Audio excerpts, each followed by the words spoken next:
What is going on, guys? Welcome back to another Detroit Lions video. Now, I did a video like this last week, obviously titled why the Detroit Lions are going to beat the Chicago Bears, and obviously they didn't win. They're 0-1. They didn't win their first game. But, just because the Detroit Lions lost and the Green Bay Packers won last week doesn't mean the Detroit Lions don't have a chance in this game. Just because the Lions had some things go unfortunately for them last week doesn't mean they don't have a chance in this game, doesn't mean that it's going to be a blowout. In fact, I think this will be a very competitive game, and I think the Detroit Lions have a pretty solid chance of winning this game.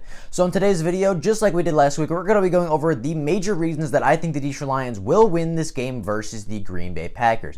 Now, before we do get into it, if you are new to the channel and are enjoying this Detroit Lions content, consider liking the videos and subscribing to the channel, as it takes only 2 seconds out of your day to help me push this content out to more Detroit Lions fans such as yourselves. So if you could do that, I would be greatly appreciative, and it would help the channel out a lot. But with that being said, let's get into talking about why the Detroit Lions can go into Green Bay and beat the 1-0 Green Bay Packers in Week 2.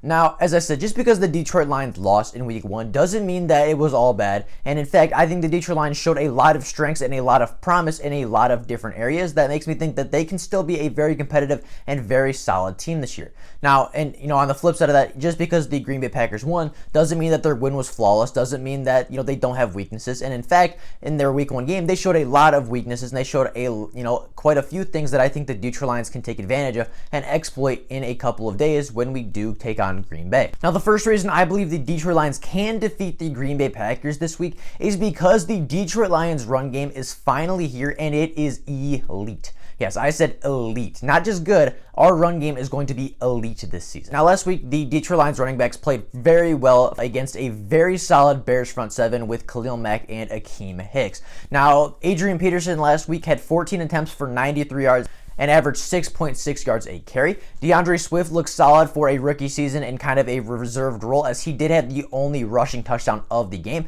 And although Kerryon Johnson looked poor and struggled a little bit during this, during Week 1, he definitely has the talent and definitely has the ability to pick it up. He has the ability to play better next week. And, I can't tell you exactly why he was playing poorly. I can't exactly tell you why he's missing some of these holes, missing some of these reads. But, I do know from watching him in the past and watching him last season and his rookie season that he has the talent to be great. He has the talent to bounce back from Week 1 and have a great game against the Green Bay Packers in Week 2.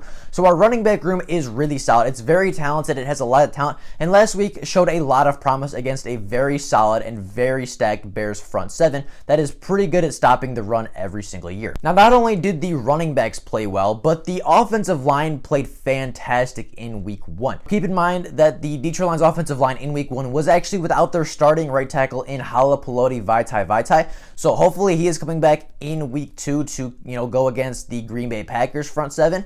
But even without Big V, the Detroit Lions offensive line played fantastic, as the running backs in Week 1 averaged 3.6 yards before contact on every single carry. So every single time a running back got the ball, they averaged 3.6 yards before they even got touched by a defender, which is such a, it's just a good and phenomenal stat for this Detroit Lions offensive line, because we know throughout the last couple years, the last several years in fact, that the Detroit Lions have not had a run game. The offensive line has been weak, the running game has been weak, but this season the run game is here. The offensive line is getting good push up front. It's giving our running backs tons of space to work with. Our running backs are taking advantage of the space they're being given by the offensive line, and also making plays past the offensive line in open space to get even more chunk yardage, get even more big plays, and extend drives even further. And everything is coming together with all the capital that Bob Quinn has put into this run game since 2016, since he's been here. Drafting Taylor Decker, Frank Ragnow, Jonah Jackson, paying Big V big money, paying Taylor Decker big money, signing Adrian Peterson, drafting Kerryon and DeAndre Swift. Like, these guys are all here. All the talent is in Detroit. We have everything we need now to be a successful and an elite run game. And last week showed me that we have that potential. We can do that. As long as the running backs are getting the ball, as long as the running backs are getting the opportunity, as long as the offensive line is getting the opportunity to be great, they are going to do so, because the talent level is there. The coaching staff just has to call the right plays and give those running backs, give that offensive line the opportunity to be great. Now, the second reason that I believe the Detroit Lions can defeat the Green Bay Packers is because the health is going to be better better than week 1. Now, week 1 was really, really bad when it came to health for the Detroit Lions, as, we had a lot of starters and a lot of key players miss significant time, if not, miss the game entirely.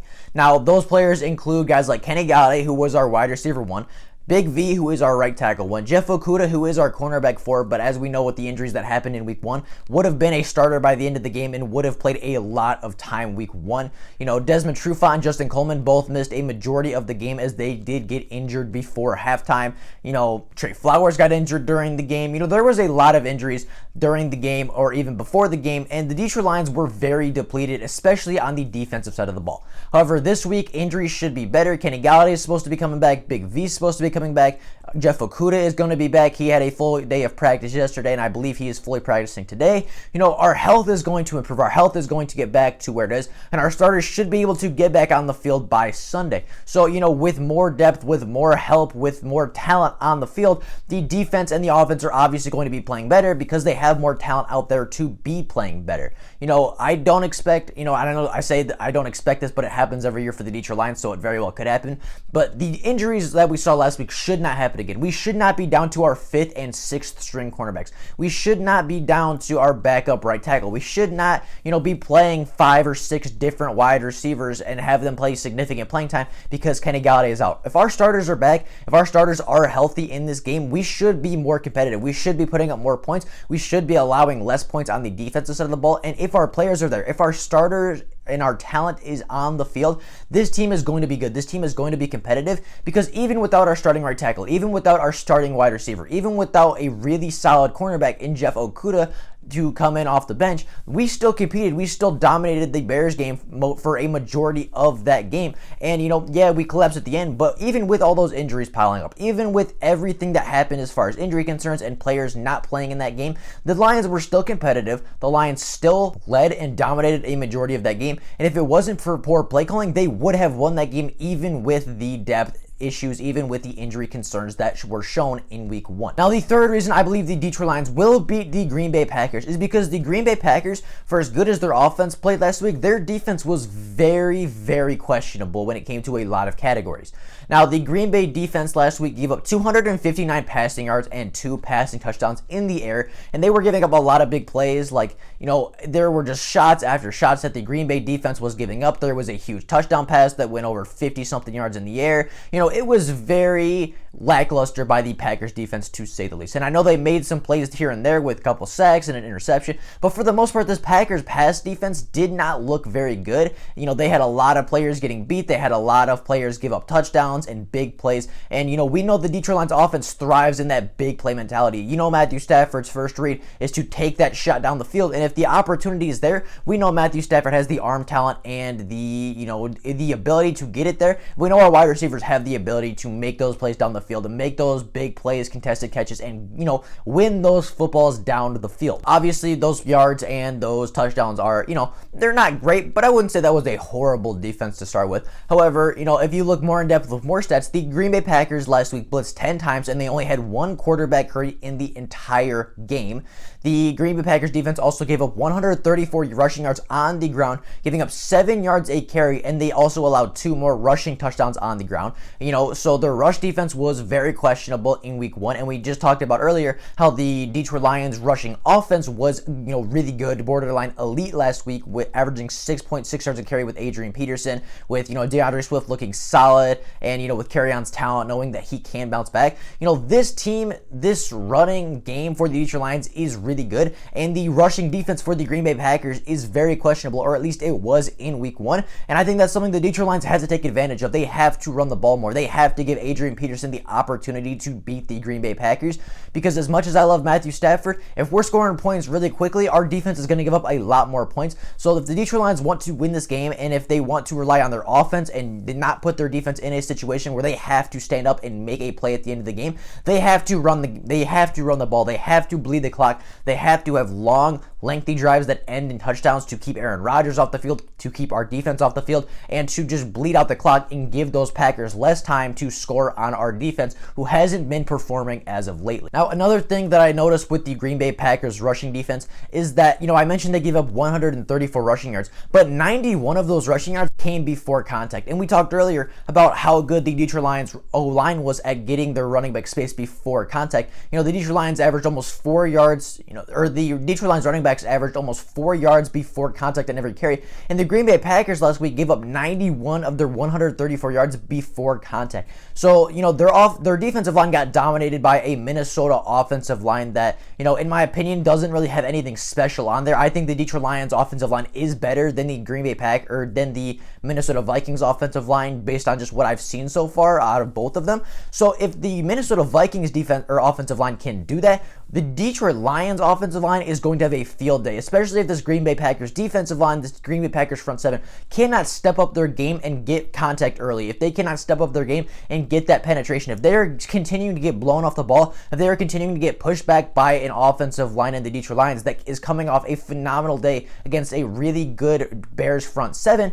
then, the run game is going to be there all day. And Adrian Peterson and Kerryon Johnson and DeAndre Swift and maybe even Ty Johnson and Jamal Agnew, if they want to get mixed in, are going to have a field day with this Green Bay Packers defense that gave up a lot of big plays in week one against a Minnesota team who is supposed to be a defensive football team and isn't necessarily the most explosive team on offense. Now, the last reason that I want to talk about is more of a personal reason. This isn't really because of how either team played, but last year when the Detroit Lions went to Green Bay, they got screwed. Like, they played the better game, they led the entire time, they even made the plays at the end of the game to win it. They got a sack on Aaron Rodgers that should have ended that drive, should have got the Detroit Lions the ball back with, and they should have won that game 100%. And we all know that the penalties in that game were atrocious. There were 2 hands to the face penalties where it was very obvious that he was not even anywhere near the face mask. He was on his shoulder, on his, right here in his jersey and his shoulder pads. He was nowhere near the face mask. Trey Flowers had 2 of those, which he'd never done before. Tracy Walker had hitting a defenseless receiver where he was clearly diving for the football. Like, there were a lot of questionable and very suspect calls on that, Green Bay Packers game. And I know that the refereeing is the same. It's the same referee from last year. So expect the calls to go against the Detroit Lions once again because they always do against Green Bay. And if it's the same referee, expect these same problems. So, I know that it's going to be tough for the Detroit Lions and they have to take the refs out of the equation. But the Detroit Lions are going to come into this game mad. They're going to come into this game ready to work. And they're going to try to prove, Matt Patricia is going to use this as a talking point this week, that, last year we went into Green Bay and we outplayed them. We outperformed them. We were the better football team. We deserved to win that game. And the refs took that away. So do not let the refs do that. Get up early, get up often, score touchdowns, bleed the clock, defense gets some turnovers, defense play out of your minds, play up to the Green Bay Packers offense, and we are going to win this football game. The Detroit Lions are going to come in mad, they're going to come in angry, they're going to come in ready to avenge that loss last season, and that is going to be big for this Lions team because, yeah, as much as we all wanted to win week one, the Bears games last year didn't have that narrative. They didn't have that feeling that, okay, we were cheated out of this game. Yes, the injuries were a thing, but, that's not necessarily the storyline that, okay, we were better, we were cheated. This game, the Lions are going to come in feeling cheated. They're going to come in feeling angry. They're just going to hit harder. They're going to run harder. They're going to block harder. They're going to, they're going to be so much more aggressive in this game because they want to come in and prove to everybody that last year was a fluke. Last year, we were the better football team. And this year, we're going to come in and, we're not even going to give the refs an opportunity to screw us over this year. We're going to get up by 10. We're going to get up by double digits so that last drive, even if we get called for a stupid hands to the face penalty, it's not going to matter because we're going to be up by so much, we're going to be up by enough that this team is not going to have even an opportunity, not going to have a chance for the refs to bail them out this time. And I think that mentality, you could say that doesn't mean anything, but to players, to coaches, to people in that organization, that mindset, that thought process that, we're going to come in and prove that we deserve this game last season. We're going to come in and prove that we're not the same defense as last year. We're not going to give up these fourth quarter things anymore. We're not going to give up these fourth quarter comebacks. We're going to come in angry. We're going to come in ready to hit you in the mouth. And, I don't care how much the referees help you out. We're going to be up by so much. We're going to be so dominant that the referees are not going to have a chance to bail you out this time, Green Bay. I think with that mentality coming in and the fact that this run game looks really good, the Packers run defense looks very very, very questionable, and the fact that we're going to have better health in week 2 makes me think that the Detroit Lions, as much as some of these Lions fans are giving up on the season already, saying, okay, we're just the same defense, it's going to be the same narrative again, it's way too early in the season to give up. The Detroit Lions have only played 1 out of their 16 games. There are still 15 games left in the NFL season to go, and this first 4 games are probably the toughest stretch that we have to go. So the Detroit Lions, the season is way too early to give up on these Lions. Yes, they gave up a fourth quarter lead once again, but we have a new offensive coordinator. We had stupid injury luck. We have, a new defensive coordinator in his first year, new players in this defense that, like Desmond Trufant haven't played in this defense before. So give it a couple weeks. I know that this defense was supposed to come in and be better. I said it several times, the defense was supposed to be better this year, but give it a couple weeks. And if by week 4 this defense hasn't stepped up, if by week 4 this defense has not shown improvement, then is the time that you can say, okay, now it might be time to panic. But after 1 week where the Detroit Lions gave up 6 points throughout 3 quarters and had one really bad quarter, I think it's just too early for Detroit Lions fans to start giving up. It is way too early in the season. We are only 1 week into the season, and Lions fans are already saying the season is over, canceled, I don't want to see it anymore, after hyping up this team for an entire offseason. As a Detroit Lions fan, I am talking to the Detroit Lions community right now. Do not give up on this team. This team is way too talented. This team has way too much potential for you to give up after 1 bad quarter out of the 4 where we played dominant in the first 3. It is way too early to give up on this team that had a fourth quarter collapse, because this team is going to improve. This team is going to get more familiar with the coaches. The coaches are going to get more familiar. The players that haven't been in the system before are going to get more familiar with the system. And I think people are forgetting that, even though the Detroit Lions lost and they gave up that fourth quarter comeback, they should have won that game anyway, because at the end of the day, Matthew Stafford drove down the field. He threw a game-winning touchdown pass to DeAndre Swift, who it just slipped right through his hands, and that is a rookie mistake that rookies are going to make. DeAndre Swift is going to get better. He's not going to drop that next time. Matthew Stafford was fine that game. He should have been the reason we won that game. If the defense can keep it close throughout the game, our offense and Matthew Stafford are going to go down the field and put this team in a position to win the football game, no matter who we are playing in any given week. So it is too early to give up on this team now, and they need our support, and they need us to cheer for them. They need us more than ever, and we as a fan base, as a loyal fan base of the Detroit Lions, cannot give up on this team after 1 bad quarter. Now, with all that being said, that is all I got for you guys today. If you are new to the channel, as I said in the beginning, please consider liking the videos and subscribing to the channel. This takes only 2 seconds out of your day to help me push this content out to more people. It helps me grow the channel more than you could ever know. So if you could do that, I would be greatly appreciative. But with all that being said, that is all I got for you guys today. If there is Lions news before tomorrow, I'll obviously make a video letting everybody know. But if there is no Lions news, then I will see you all tomorrow with more Detroit Lions content. And until then, I will see y'all later. Thank y'all for watching. Bye, guys.